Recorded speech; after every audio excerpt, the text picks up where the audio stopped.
folks that are here that have not met you and that maybe never even heard of Tom Sawyer other than back in the book with the straw hat. Well, that's easy to start out with. First of all, I'm sorry. You want to fill them in on? Okay, we'll do the super capsulized version of what happened to me and why I'm sitting here in front of this camera talking to you today. 11 years ago, I had a truck follow me right here in my driveway, and had the truck jacked up with the front wheels off it. The truck at that time weighed about 2 tons, and the truck fell on me and fell right across my chest, right in this area here, and squeezed all the air out of me and made me unable to breathe for a little over 15 minutes in time. Many things took place in the accident, including me having very profound, personalized and private thoughts, such as how degrading this was, that if in fact I die this way, that it wasn't good enough for me. Now, I don't mean that arrogantly. I mean that I was a very good mechanic, and this wasn't fair because it wasn't my fault that the truck fell on me. There were air pockets underneath the asphalt, and the driveway collapsed. So it wasn't my fault, it was asphalt. With that excuse and so on, and with that rationale that I simply had to be where I was and be still, there's a few things that you should know about me at the time.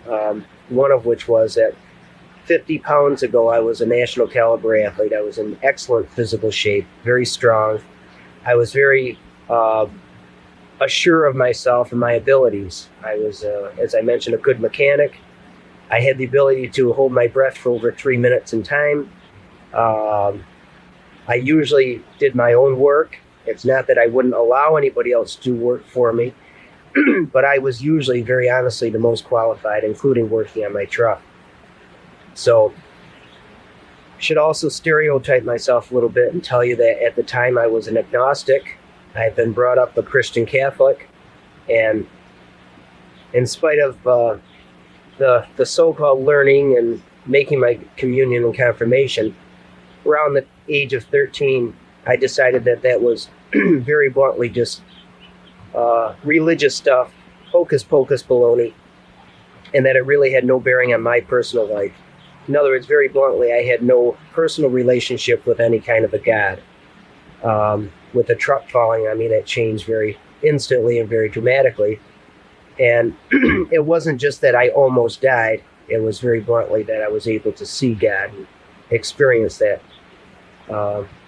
And realistically, for the first time in my life.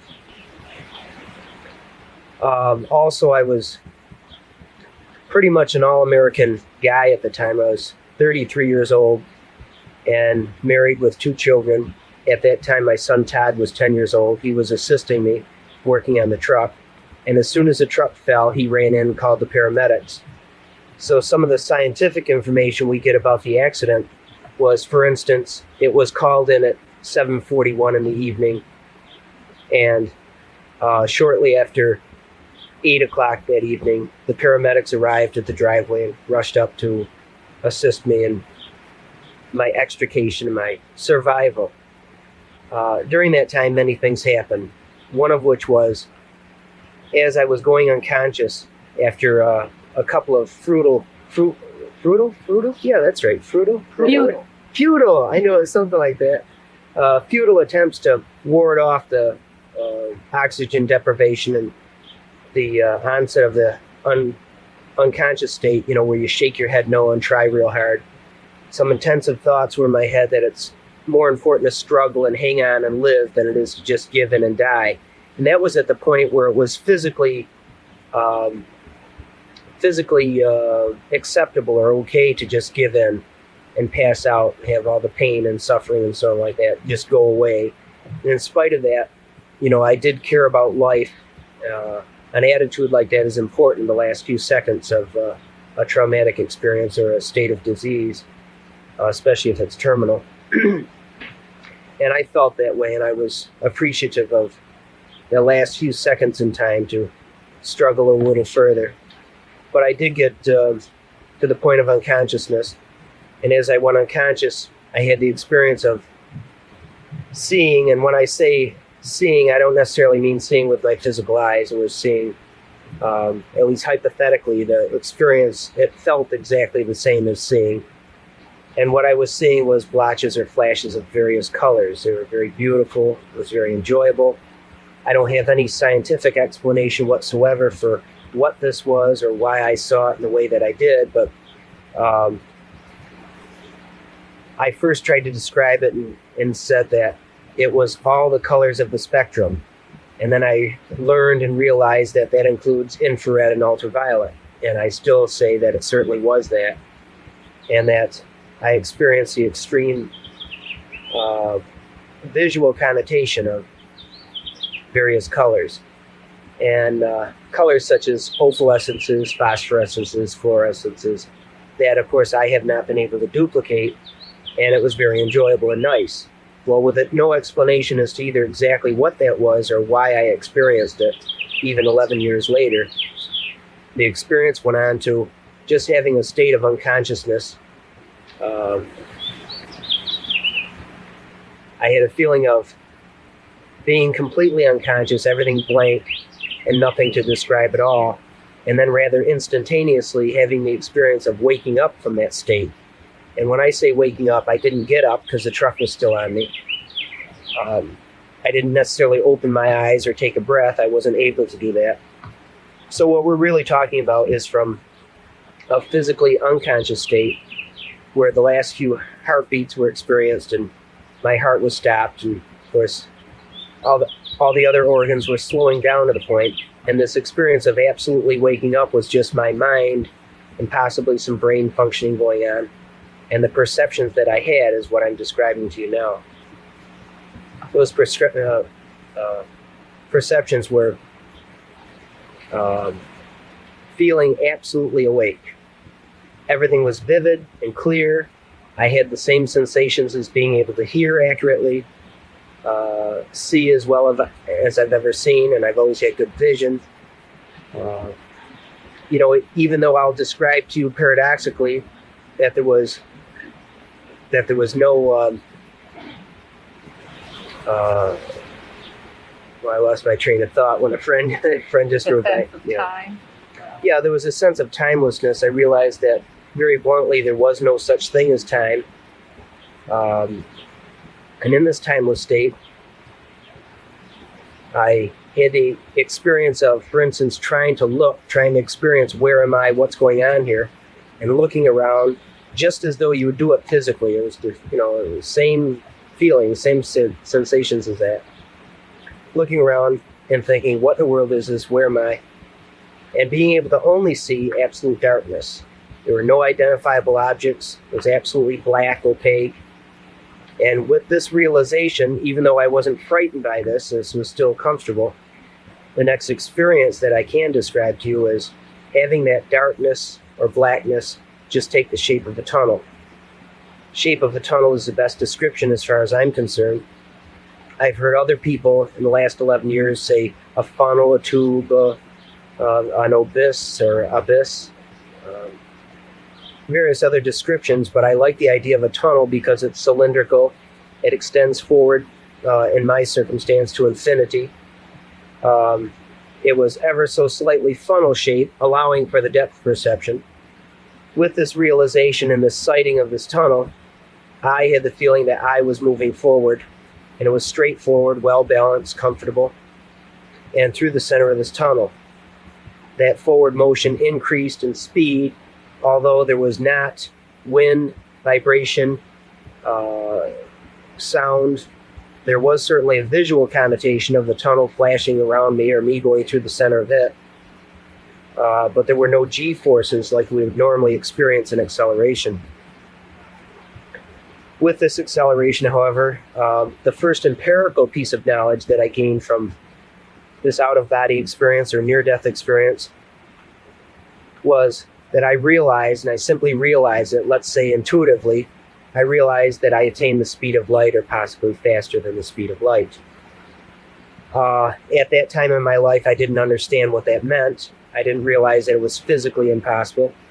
I didn't realize anything at all about Albert Einstein's theories and relativity. And I was not aware of mathematically that it's basically 186,000 miles a second. I knew that it was very, very fast.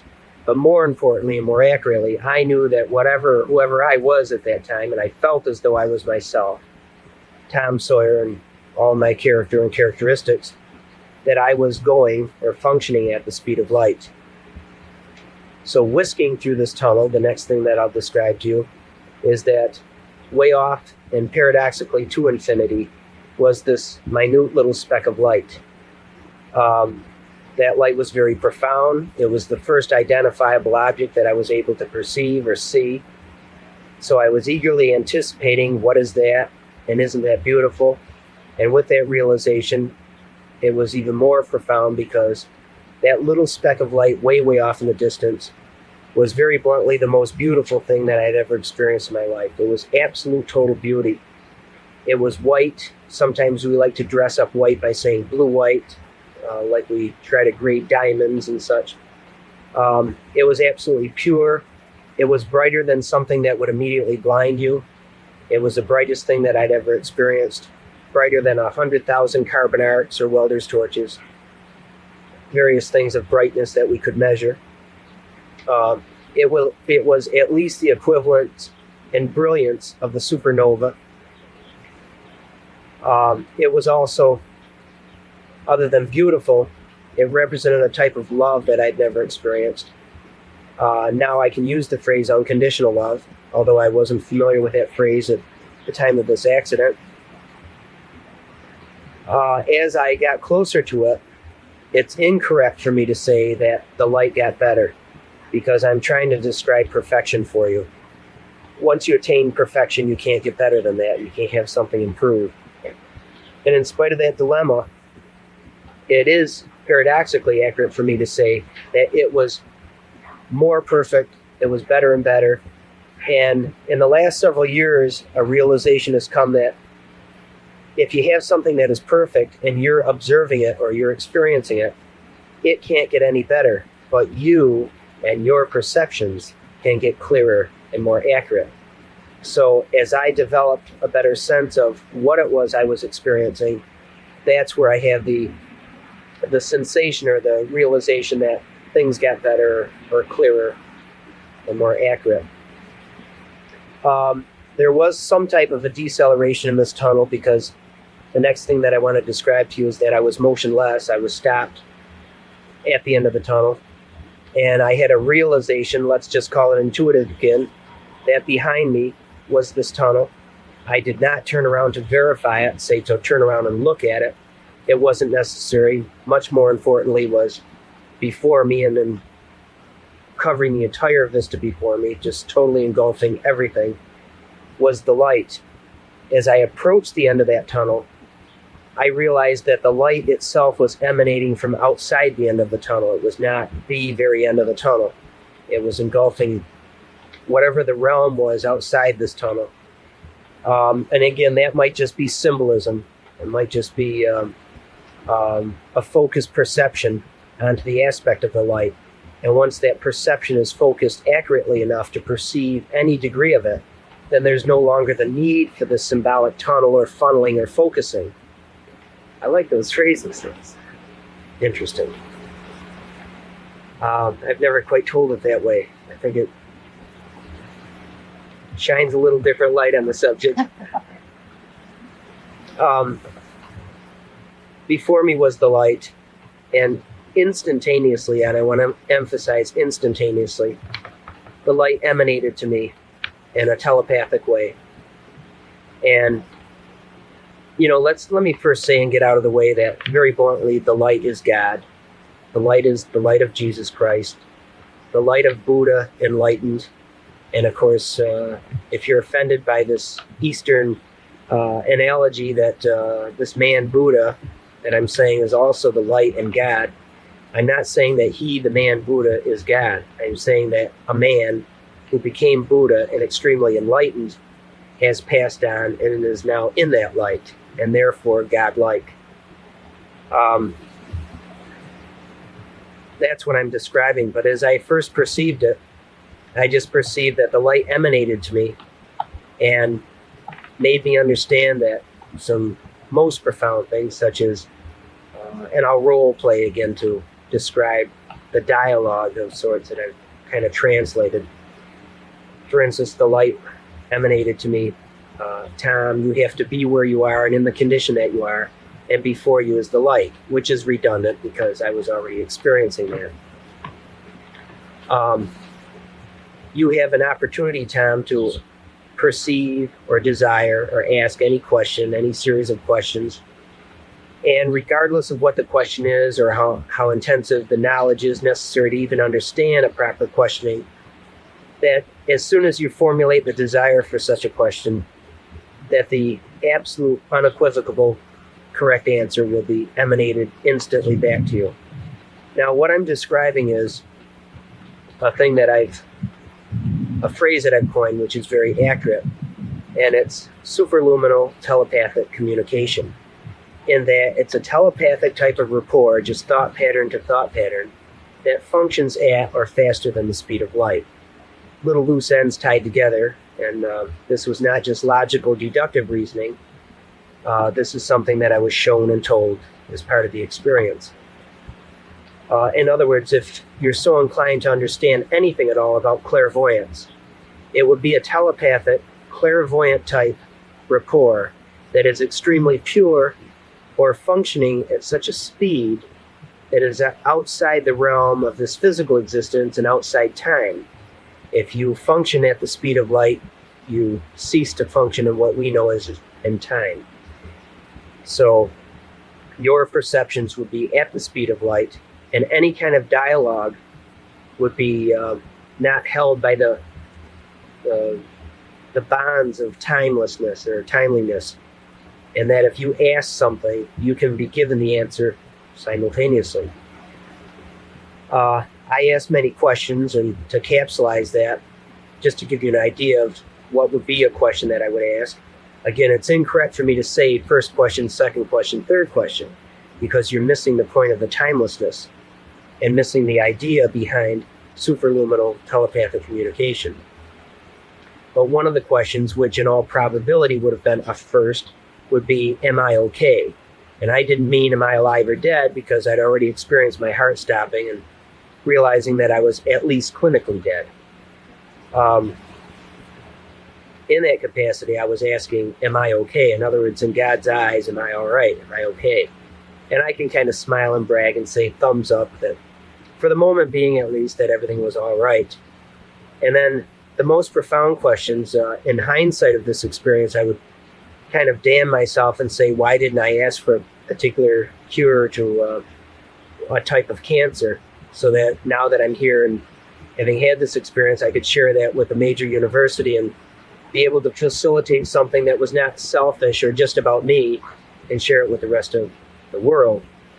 Well, the timelessness of that seemed to be more timely than anything else, in that I was limited as to the degree of questions and so on.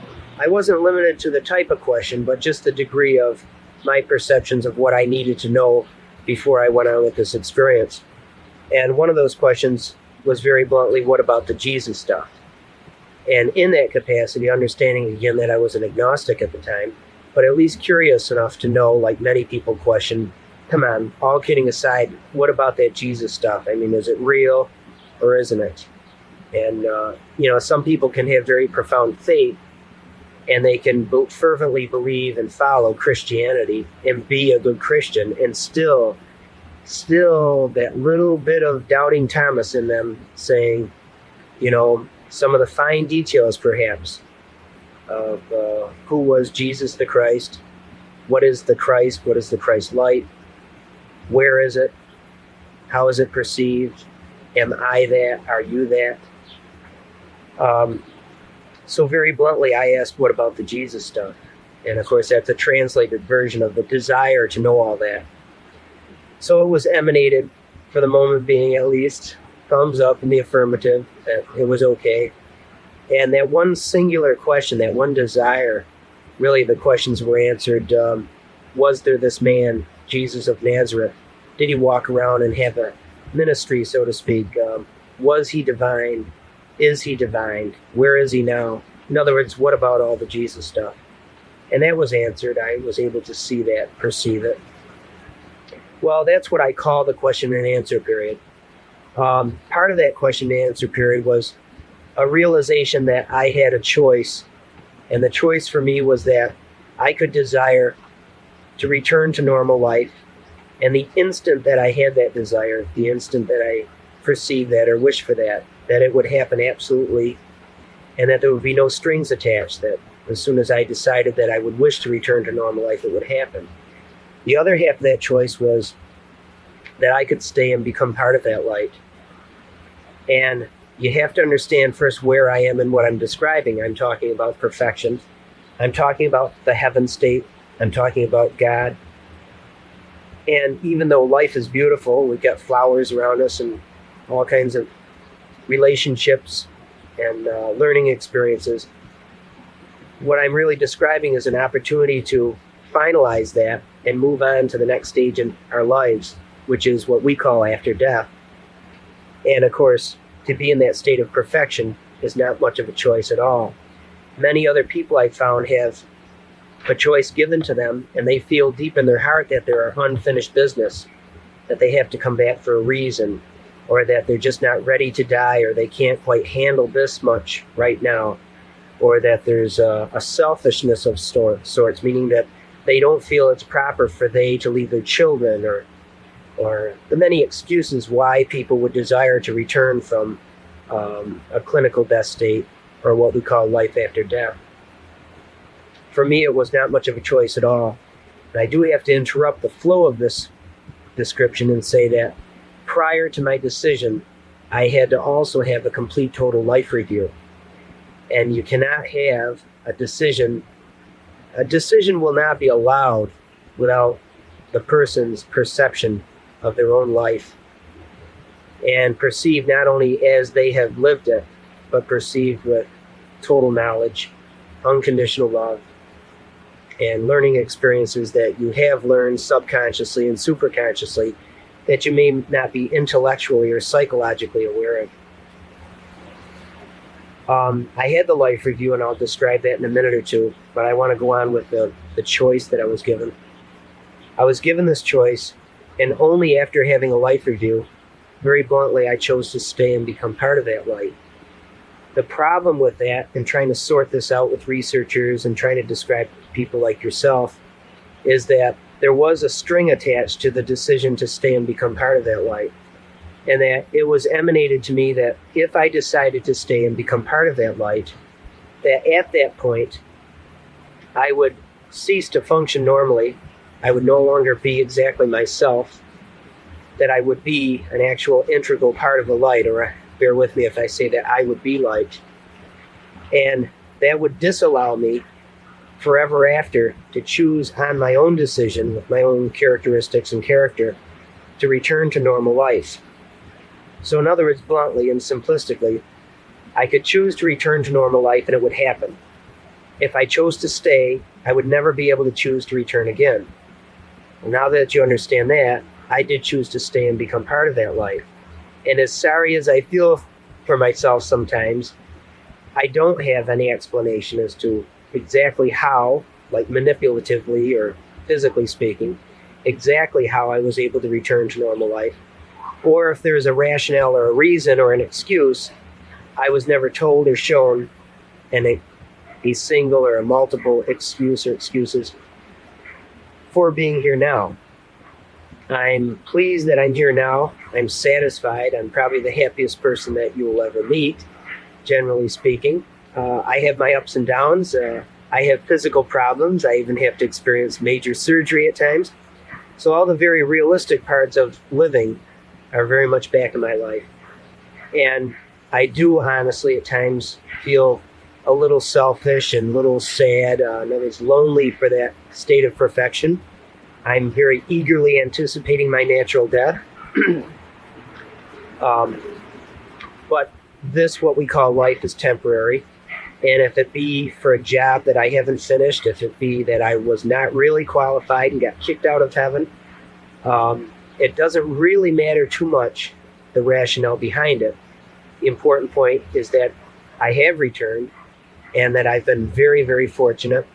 and being able to facilitate many things that I certainly would never have been able to accomplish. And trust me, I'm not being arrogant or egotistical now, but things that really would not have been able to be facilitated if I had not come back. In other words, with that which I was enhanced by, and with that which I was allowed to learn, I'm trying not to take credit for it. In other words, it's not my fault. It's only Ash's fault. In other words, there also a little phrase that I worked my way up to, and if you've ever heard the phrase that there is no justice in nature, there's only nature. In other words, the lion does kill an antelope, and that's part of the food chain, and it's not the poor lion is going to go hungry or the poor antelope is going to be killed. In other words, there's no justice in nature. There's only nature, and it was by God. And as rational as we try to be and justifiable, you should not question God. You should question yourself and your personal relationship with God, but you should not question the workings of nature to that degree. And you should not make those judgment calls that a rabbit should live, but a mouse should not. And in that capacity, there does not have to be an excuse or a rationale for me to be kicked out of heaven or sent back. In coming back, however that did happen, are there some people and some situations that you were made aware of that you needed to be here? Yes, Carol, even you. Oh, wonderful. Yeah. Thank you. Well, are you really asking? I know there's as soon as I returned, was I aware of? Well, I don't know if it's that or as you're living and you come across situations, you have a sense of where your time needs to be spent or the certain people you want to connect with. I've experienced a lot of that. I'd never heard of the word synchronicity, as we use it so commonly now. I thought that there were coincidences and things of that nature, that there was a lot of luck. There was some just victims of circumstances. It was very simplistically thought out, if I thought of it at all. And now I see that there are many, many synchronistic series of events that can both lead you, even manipulate you, but you have also free will, so that, in regarding any given circumstance, you can accept or reject anything. Do you have free will, Tom? Yes, I do. Ooh, that was a loaded question, and I answered it, and I was smiling. Yes, I really do. As much as any human being, I do. I've been given some knowledge, and in other words, my five senses and several other senses have been enhanced. And I still will agree that I have free will over all of that. But with some of that knowledge, there comes a responsibility too. See, I want to